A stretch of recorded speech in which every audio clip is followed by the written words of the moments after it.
संतप्त मानस शांत हैं, जिनके गुणों के गान में वे वर्धमान महान जिन विचरे हमारे ध्यान।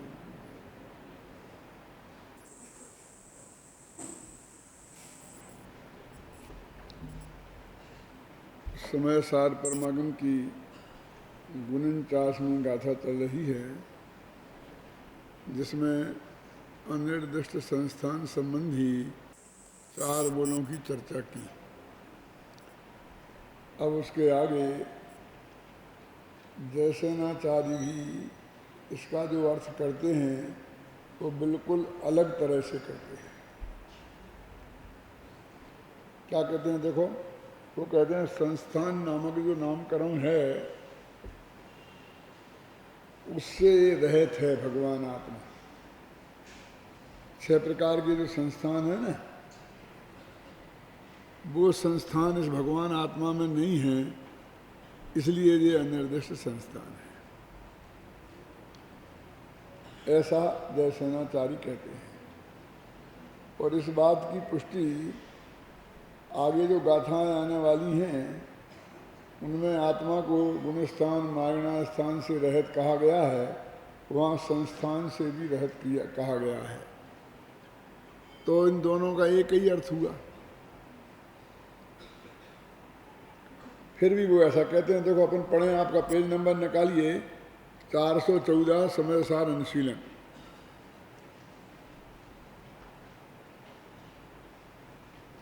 ये बहुत मार्मिक प्रकरण है।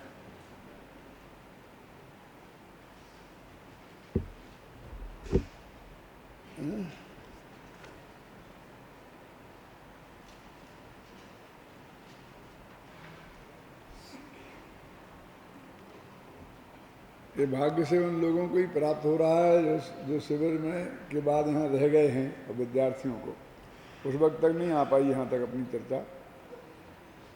और शास्त्रों में जो प्रश्न है 414, शास्त्रों में समचतुर्ष आदि 6 संस्थानों की चर्चा है। वे 6 संस्थान आत्मा में नहीं हैं, इसलिए जीव अनिर्दिष्ट संस्थान है। आचार्य अमृतचंद्र ने ऐसा अर्थ क्यों नहीं किया?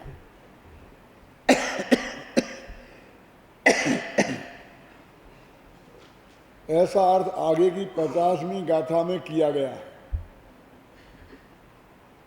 वहां ही क्यों किया, यहां क्यों नहीं किया? क्योंकि वहां यह कहा गया है कि आत्मा में संस्थान नहीं है, अतः वहां आत्मा में चम सदृश आदि 6 संस्थानों का निषेध किया गया है। वहाँ असंस्थान की बात है और यहाँ अनिर्दिष्ट संस्थान की बात है। वहाँ तो एक संस्थान है नहीं, और यहाँ कहा गया कि संस्थान कहा नहीं जा सकता। वहाँ तो कहा आकार है नहीं, और यहाँ कह रहे हैं कि आकार के बारे में कुछ कहा नहीं जा सकता। दोनों अंतर समझ में आए ना? अमृतचंद्र का इस दृष्टि में ऐसा भेद है।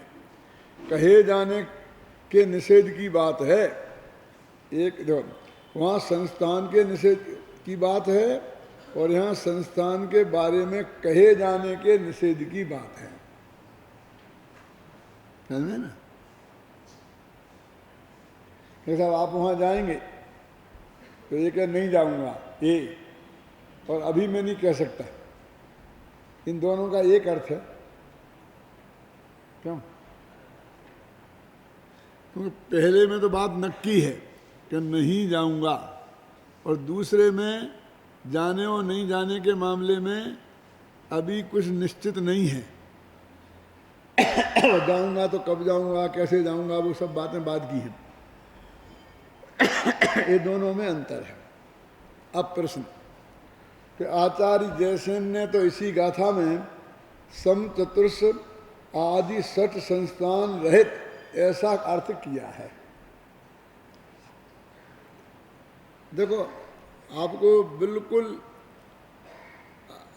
जयसेन और अमृतचंद्र दोनों की बुद्धि की तीक्ष्णता में कितना अंतर है वो आपके ख्याल में यहाँ ऑटोमेटिक आ जाएगा। क्योंकि दो बातें हैं, एक तो वो बात आगे कही गई है तो इस गाथा में वो अर्थ करने का मतलब फिर रिपीटिशन हो जाएगा, और दूसरा मूल गाथा में अनिर्दिष्ट संस्थान लिखा है, तो उसका अर्थ अस्थान असंस्थान कैसे किया जा सकता है? और चूंकि अमृतचंद्र ने ये अर्थ पहले कर दिया था तो उनके पास ये अर्थ उपलब्ध था, फिर भी उनको वो अर्थ करने का भाव आया, है ना।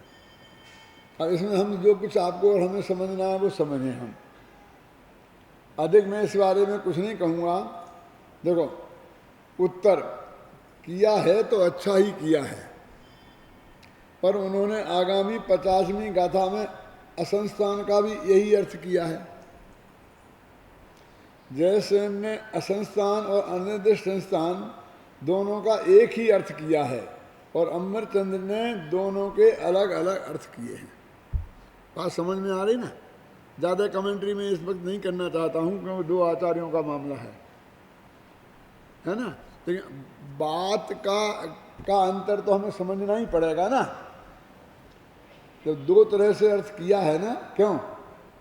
तो वो क्या अंतर है, हम उस समझ से भी अपने को वंचित नहीं रख सकते, और उसमें हमारा दिमाग चलेगा तो दिमाग को भी नहीं रोक सकते। आचार्य भी हमें रोकना नहीं चाहते हैं, लेकिन हम किसी की अभिनय भी नहीं करना चाहते हैं। क्या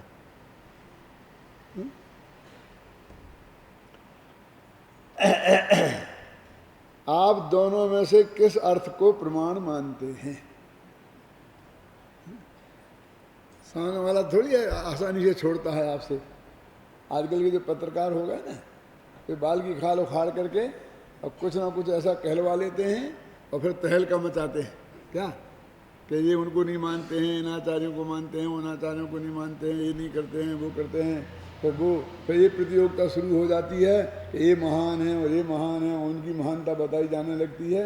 ऐसा लगता है कि ये महानता, उनकी महानता बताना उनको कम इष्ट है, लेकिन हमारी खिंचाई करना उन्हें ज़्यादा इष्ट है। ऐसा नहीं लगता? क्यों मोहनलाल जी? देखो, हम दोनों ही अर्थों को प्रमाण मानते हैं, क्योंकि दोनों ही अर्थों के प्रयोजन में कोई अंतर नहीं है। क्योंकि आत्मा असंस्थान भी है और अनिर्दिष्ट संस्थान भी है। यदि अर्थ कर दिया तो वो शास्त्र के विरुद्ध तो है, कुछ है नहीं। बात तो मूलता तो कोई विरोध हुआ नहीं। क्यों? अब इसका अर्थ यहाँ था कि नहीं था, इस ज़्यादा चक्कर में हम क्यों पड़े? किसी ने कोई गाथा करते करते कोई एक ऐसी बात कह दी जो गाथा में नहीं है, बाहर की बात कह दी, लेकिन वो बात शास्त्र के विरुद्ध हो तो हम उस पर कोई कमेंट्री करें। लेकिन वो बात अन्य शास्त्रों में मिलती है, इसी शास्त्र में अन्य जगह मिलती है, तो हम उसको गलत क्यों कहें? क्योंकि लोग ये भी समझ सकते हैं कि वो बात गलत है ना। हम दोनों ही अर्थों को प्रमाण मानते हैं, क्योंकि दोनों ही अर्थों के प्रयोजन में कोई अंतर नहीं है। फिर भी आप दोनों में से अच्छा अर्थ किसे समझते हैं? आचार्यों की वाणी में अच्छे बुरे का भेद हमें भाषित नहीं होता। हमारा काम तो दोनों के ही कथनों में से आचार्य कुंद कुंद की वाणी के मर्म को समझना और समझाना है। हम किसी की परीक्षा करने नहीं बैठे हैं, हमको कुंद कुंद की गाथा का अर्थ समझना है, और दोनों आचार्यों ने वो अर्थ किया है, तो उस अर्थ को हम पढ़कर समझकर और हम समझने की कोशिश करते हैं और आपको भी समझाते हैं। आप वो नहीं खोज पाएँ तो हम उसको निकाल के रख देते हैं आपके सामने दोनों के, देखो यहाँ इनने एक किया, इनने एक किया। आप प्रश्न का उत्तर नहीं देना चाहते, अतः चतुराई से टाल रहे हैं। क्या क्यों?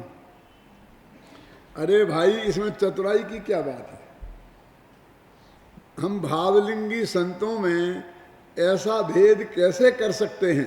क्षेत्रोपम ज्ञान में फर्क हो सकता है, लेकिन भावलिंगी पना में तो कोई कमी नहीं है ना। इससे उनका मुनिपना तो खंडित नहीं हो गया। ख्याल में ना बात है?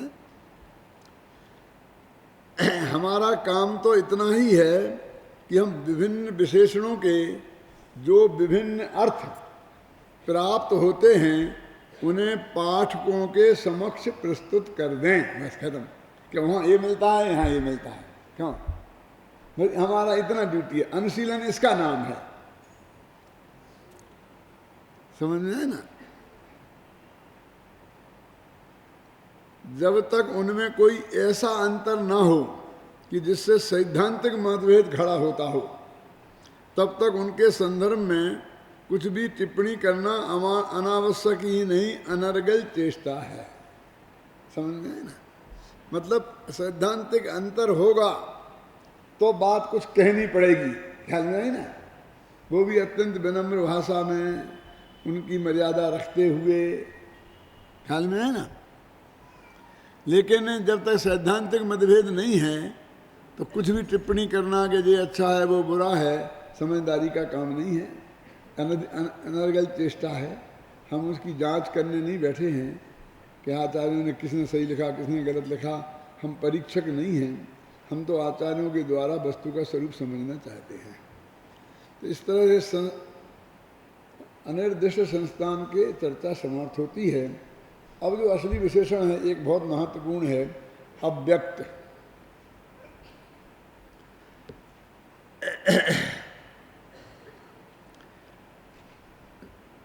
अव्यक्त विशेषण का अर्थ कुंद कुंद ने एक जगह स्पर्श ही कर दिया है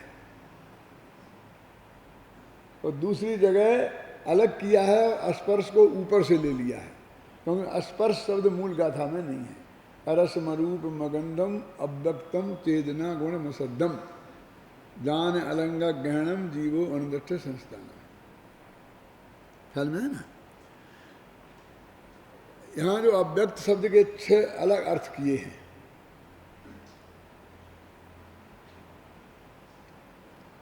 शुरू के जो 2 अर्थ हैं पढ़ते हैं अपन, कहाँ हैं, कहाँ चल रहे थे?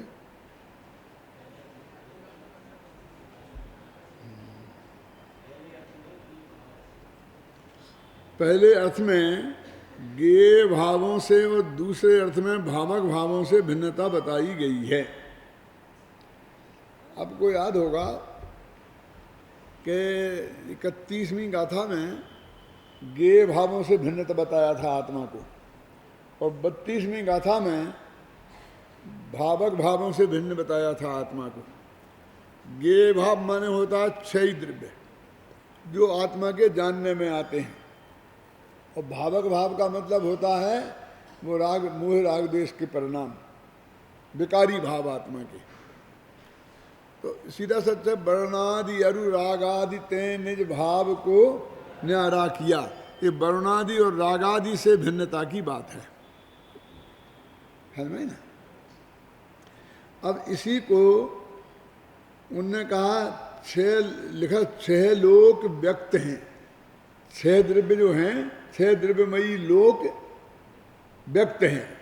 द्रव्य की लोक की परिभाषा क्या है? विश्व कहते हैं। कहीं छड़ाला में आई है ये बात? आइए, कहीं ध्यान में आता है? किन्हू ना करे ना धरे को, षड द्रव्यमयी ना हरे को, सो लोक।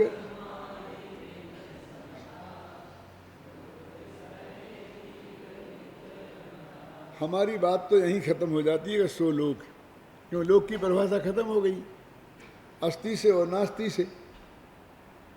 अस्थि से षड द्रव्यमयी आ गया ना, 6 द्रव्यमय वह लोक है। और नास्ति से दुनिया ऐसा मानती है कि इस दुनिया को, लोक को किसी ने बनाया है और कोई इसको संभाल के रखे है और कोई मौका पर इसको नाश भी कर सकता है। लेकिन ये बात सही नहीं है। षड्द्रव्यमयी लोक का किसी कोई कर्ता नहीं है, कोई रक्षक नहीं है और कोई नाश करता नहीं है। तो ये लोक की जो मान्यताएं हैं ना 3, उनके निषेध पर गए, मतार्थ एक तरीके से। वो वो निषेध परक है, इसलिए वो नास्ति से हुआ। ये तो ऐसा लोक कैसा नहीं है, और इस लोक का स्वरूप तो नहीं है ना, तो इसे किसी ने बनाया नहीं है। इसमें लोक का क्या हुआ, लोक में कितने गुण बढ़ गए।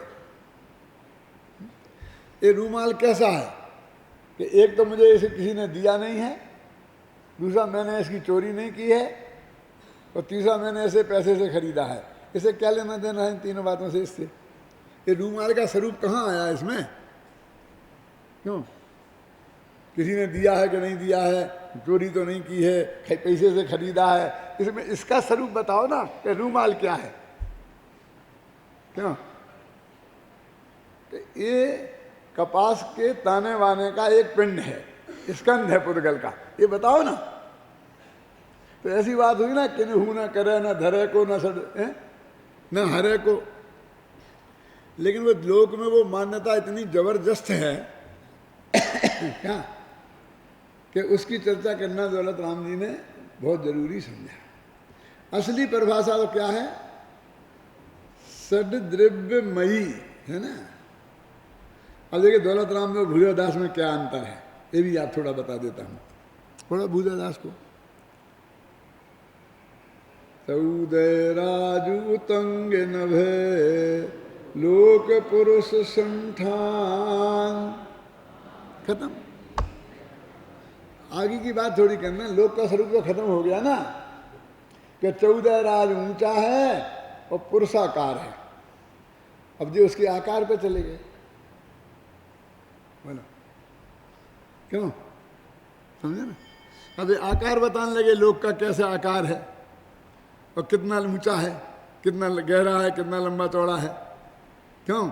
इन्होंने लोक की चर्चा की। अब लोक की बात तो दोनों सही है ना, लोक 14 राजू का है, वास्तव में ये लोकाकाश को लोक कह रहे हैं।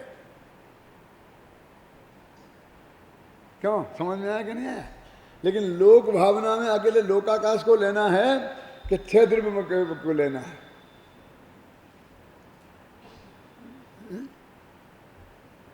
यहां मैं किसी की आलोचना किसी की नहीं करूंगा, दोनों का सिर्फ अंतर बताऊंगा, आपका सिर्फ ध्यान आकर्षित करूंगा, आपकी बुद्धि को सक्रिय करूंगा कि ये तो लोकाकाश की बात है ना। 14 राजू तंग नभ, नभ लिखा ना, लब नभ, तो 14 अलोकाकाश तो 14 राजू नहीं है। क्यों? वही तो नभ कह रहे हैं, नभ में तो लोकाकाश सब आ जाता है। तो 14 राजू की बात कहते ही हमारा लोकाकाश इसका अर्थ हो गया। और पुरुषाकार, अलोकाकाश तो पुरुषाकार नहीं है, दोनों बातें लोकाकाश के संदर्भ में हैं। और स्पष्ट नभ लिख दिया तो अकेले आकाश का नाम लोक है क्या? तो जब उनको लोक भावना की बात आई तो उनके दिमाग में लोकाकाश आया और इनके दिमाग में 6 द्रव्यमय आया। अंतर समझ में आ गया नहीं आया? अब लेकिन दूसरी पंक्ति दोनों की समान है, इसलिए कोई फंडामेंटल अंतर नहीं है। क्या समान है दूसरी पंक्ति में?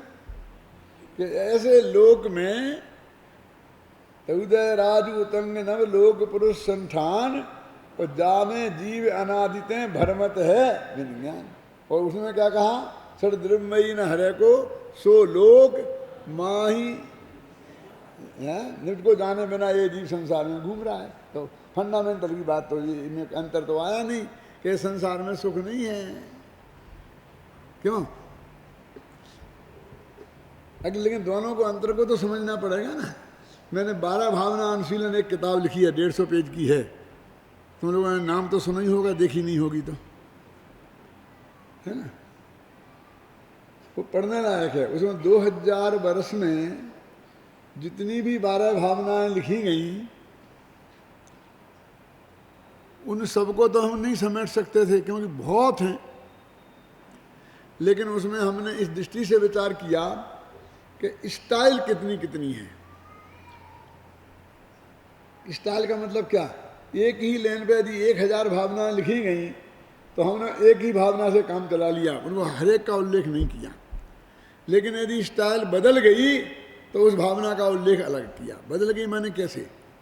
जैसे यही बातें हुई ना, एक कहता है लोकाकाश में जीव घूम रहा सुख नहीं, और दूसरा कहता षड्द्रव्यमयी लोक।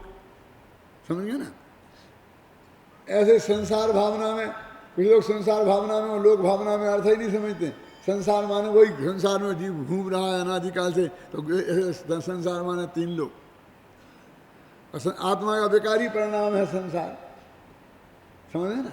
जहाँ अलग अलग दृष्टिकोण आए हैं उनमें, उनको वहाँ अलग प्रस्तुत अवश्य किया गया है कि ये यहाँ एक इस तरीके से कहते हैं, तो वो सारे दृष्टिकोण जो 12 भावनाओं में आए हैं 2000 वर्ष में, वो सब आपको एक जगह उपलब्ध हो जाएंगे। क्या तो आप समझ लीजिए कि आपने वे सारी 12 भावनाएं पढ़ ली, बाकी तो रिपीटिशन में लगा ना बाकी भावनाओं में, तो मेरा मतलब समझे ना। जैसे देखिए राजा राणा छत्रपति हातिन के असवार और जयचंद छाबड़ा की 12 भावना पढ़ो। द्रव्य दृष्टि कर सर्व थिर और पर्याय थिर है कौन, द्रव्य दृष्टि आपा लखो पर्याय नए कर गुण। अब बोलिए कहाँ है, दोनों बातों में कितना फर्क है? वहाँ तो अकेले मरने मरने की बात है। राजा छत्रपति हातिन के असवार सब मरना, सबको एक दिन, अकेले मरने का नाम अनित्यता है। यदि मरने को छोड़ दें तो बाकी अनित्यता कहीं कुछ है नहीं। क्यों? मरने का नाम अध्रुवता है। क्यों? अकेले एक मरने की बात पकड़ के बैठ गए वे तो, और एक तो कहते हैं दो ही पक्ष सामने रखते हैं कि आत्मा नित्य भी है और अनित्य भी है। द्रव्य दृष्टि से नित्य है, पर्याय दृष्टि से अनित्य है। द्रव्य दृष्टि को प्रधान मुख्य रख दो, पर्याय न्याय को गौण कर दो, तुम्हारा काम हो जाएगा। इन्होंने पूरा मोक्ष मार्ग बता दिया।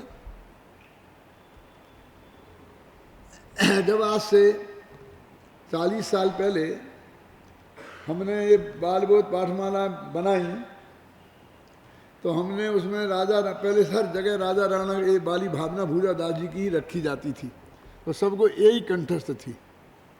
और हमने जयचंद छाबड़ा की भावना रखी, क्योंकि हमने सब भावनाएं उस वक्त छान मारी थी, समझ गए ना। तो हमको ये बहुत बढ़िया लगी, तो हमने वो भावना रखी। तो फूलचंद सिद्धांताचार्य ने विरोध किया मीटिंग में कि आपने सब ये क्यों किया, ये क्यों बदल दिया। क्या बदला क्या है? भूजा दास की हटा दी, इसकी हटा दी, किसकी रख दी, ये कौन हटाने वाला, कोई रखने वाला। क्यों? मैं आपसे पूछता हूँ कि हमने तो जितनी 12 भावनाएं हमें उपलब्ध हुई उनमें से चुनाव किया है, और जो सबसे बढ़िया लगी हमें, जिसमें सर्वांग है, वो हमने रखी है। आप बताओ इन दोनों में से तुलना करके। तो हमने ये बात उनको बताई। क्यों? बैलेंस कहाँ है? नहीं साहब वो प्रचलित है। तो ये प्रचलित होना भी गुण है, और प्रचलित नहीं होना ये दुर्गुण है। क्यों? कालिदास को ये परेशानी खड़ी हुई थी, आपको मालूम है? उनने मालविकाग्नि मित्र, उनका एक नाटक है, क्या नाम है? मालविका और अग्निमित्र। मालविका नायिका का नाम है और अग्निमित्र नायक का नाम है, राजा का नाम है और रानी का नाम, प्रेमी प्रेमिका।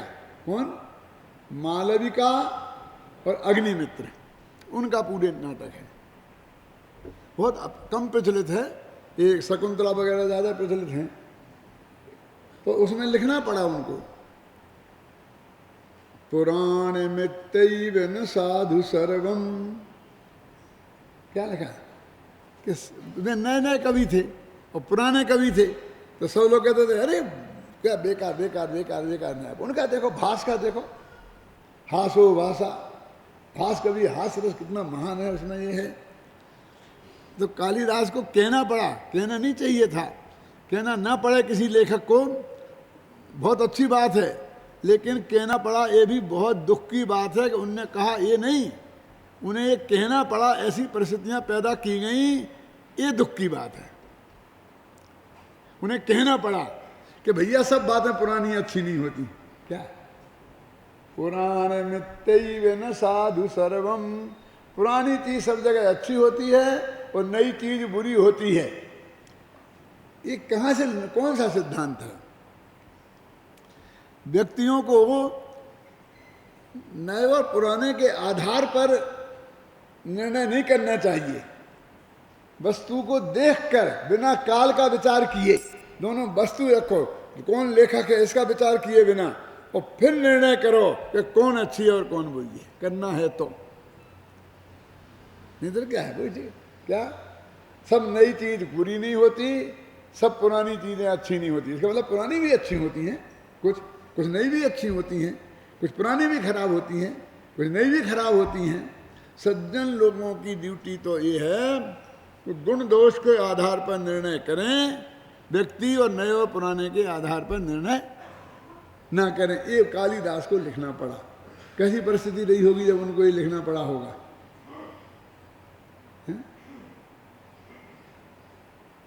माह कवि जैसे कवि को,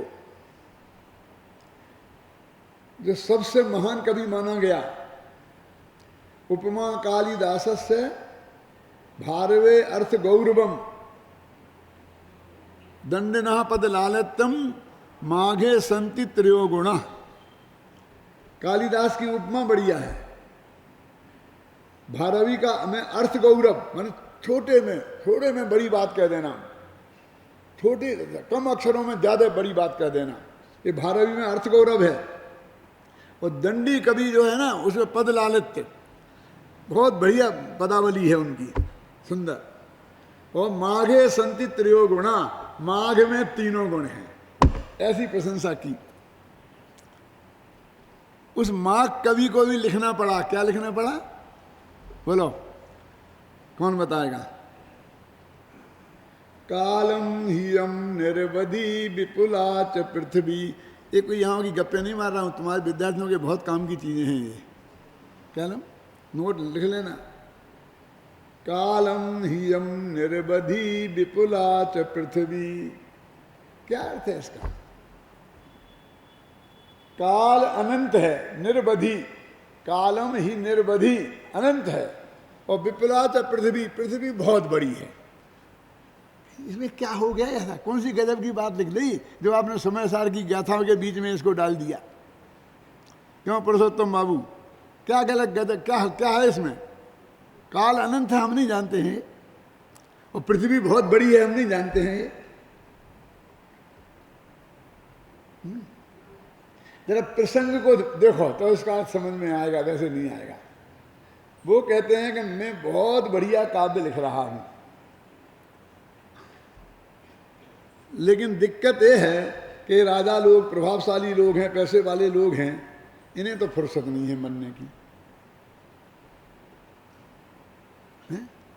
साधारण जनता घृत लवण तेल तंडुल वस्त्रेंद्र चिंता सततम, घी नौन तेल लकड़ी में फंसी हुई है, उसको बेचारे को हमारी बात सुनने की फुर्सत नहीं है। और जो विद्वान लोग हैं ना, ये जलते हैं हमसे। क्या लिखा? विद्वांसा मत्सराग्रस्ता प्रभवा इसमय दूषिता। विद्वान लोग तो मत्सर से ग्रस्त हैं। समझे, मत्सर समझते हैं ना, डाल। और प्रभवा इसमय दूषिता, ये प्रभावशाली लोग हैं, ये घमंड में मरे जा रहे। ये तो आशीर्वाद देने की मुद्रा में रहते हैं हमेशा। क्या? प्रभवा इसमय दूषिता। और बाकी के घृत लवण तेल तंडुल, बेचारे गरीब लोग उसमें फंसे हैं। तो जीर्ण मंगे सुभाषितम, ऐसा लगता है कि हमारे अंदर जो सुभाषित हैं, मैंने बहुत बहुत बढ़िया बातें जो हम जानते हैं, वो हमारे साथ ही मर जाएंगी। जीर्णम अंगे सुभाषितम, मैंने जीर्ण हो जाएंगी, अंगे माने शरीर के साथ। क्योंकि जो शरीर हमारा जीर्ण होगा ना, तो ये भी जीर्ण हो जाएंगी, हमें भूल जाएंगे, मरने के पहले भूल जाएंगे कि बाद में भूल जाएंगे। और ये इतनी बढ़िया जो चीज हमें उपलब्ध हुई है, ये जगत इसके लाभ से वंचित हो जाएगा।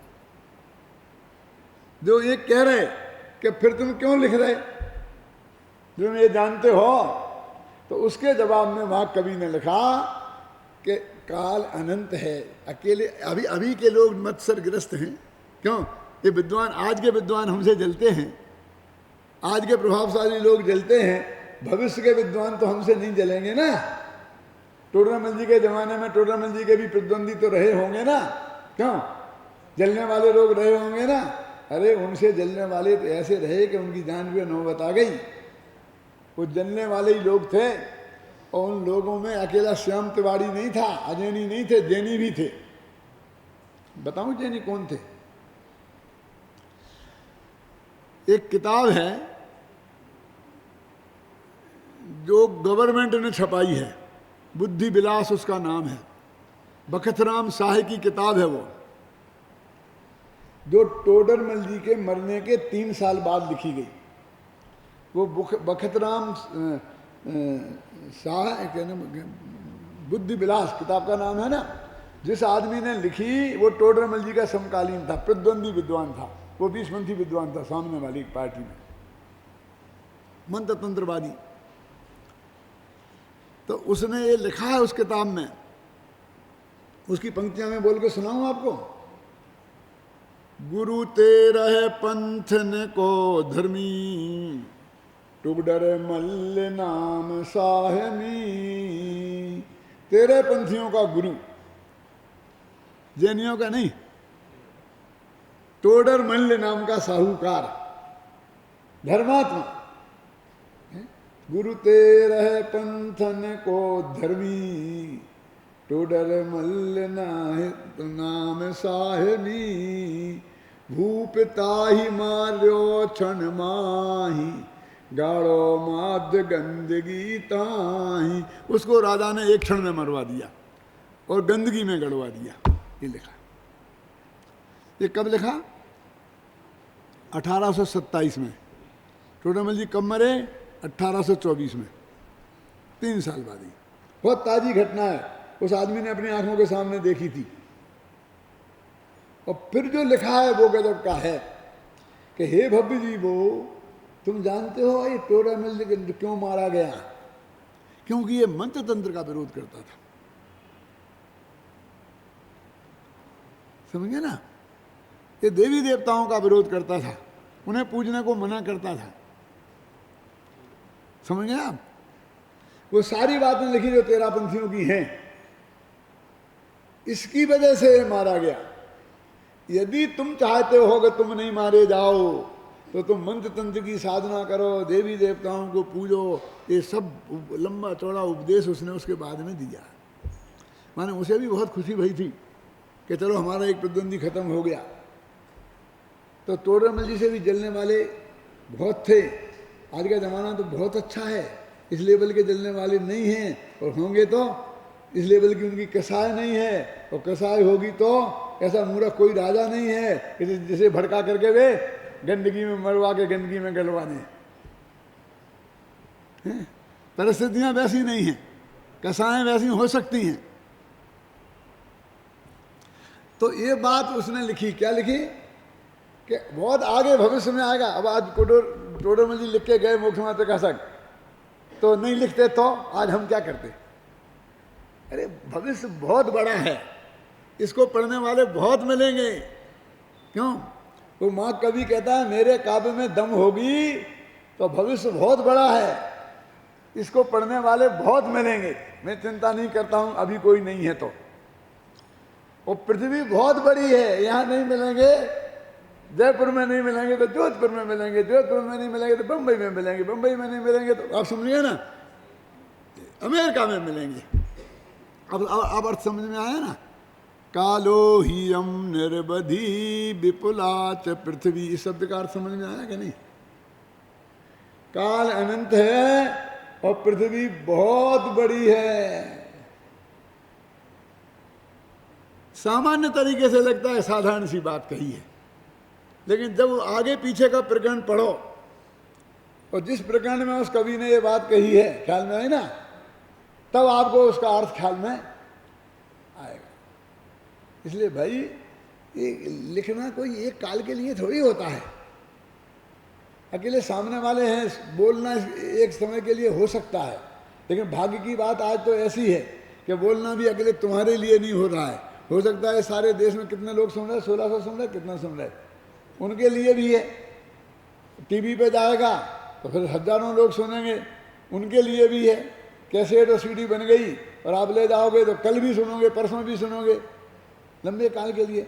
अब तो साहित्य जैसा हो गया है बोलना भी। बोलना भी कैसा हो गया है? साहित्य जैसा। तो अव्यक्त के जो दो बोल किए शुरू के, पहला कौन सा है? बोलो बोलो भाई, क्या नाम तुम्हारा?